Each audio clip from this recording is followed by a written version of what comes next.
This is Frank Prendergast with xtra.ca at the Toronto Police Headquarters with Tony Vella. Police are now investigating 3 separate cases. Can you tell us the nature of the investigation?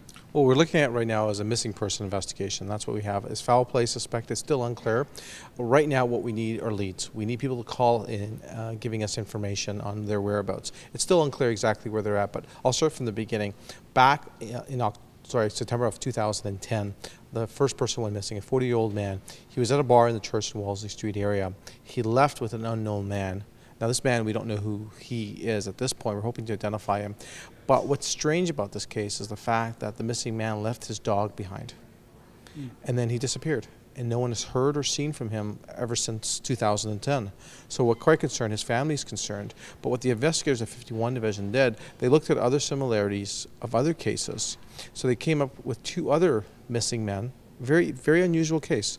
So 2 other men went missing as well. And they frequented the Church and Wellesley Street area as well. So we looked at that. The second man, he went missing back in 2010 as well. But what's interesting about that case is that his vehicle was located on Moore Avenue, which is not too far from the Church and Wellesley Street area. But his car has been located, but he was not in the car. He was nowhere to be found. And he's disappeared. Then we have another individual, and if you look at that case, he just goes missing. And his family reports his disappearance to police, but he went missing in 2012. But we don't know what's happened to him.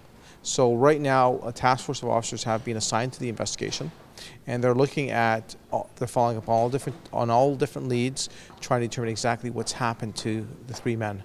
And they don't even know each other. There's no evidence to suggest they even knew each other. So that's what's concerning here. There seem to be other similarities with the 3 in that they all seem to, their skin is brown. I know that some seem to be Middle Eastern descent, whereas one is Sri Lankan. What do you say about that? Again, it's just similarities. That's, you know, if those are just the similarities between all 3 men. Does it mean anything? It's still unclear. At this point, it could mean something, but at this point, it's still unclear. Okay. And you're saying they frequent the Church and Wellesley area, but you're not saying they're gay per se. Yes, we're just simply saying that they did frequent the Church and Wellesley Street area. That's definitely the common denominator between all 3 men, and that's what we're saying at this point. Okay.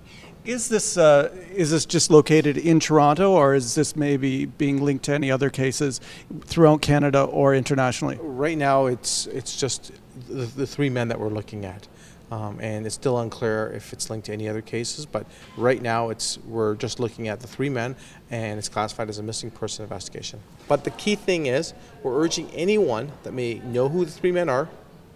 If you haven't contacted police, please give us a call, regardless of if you think the information is relevant or not. But call us, because it could very well be relevant.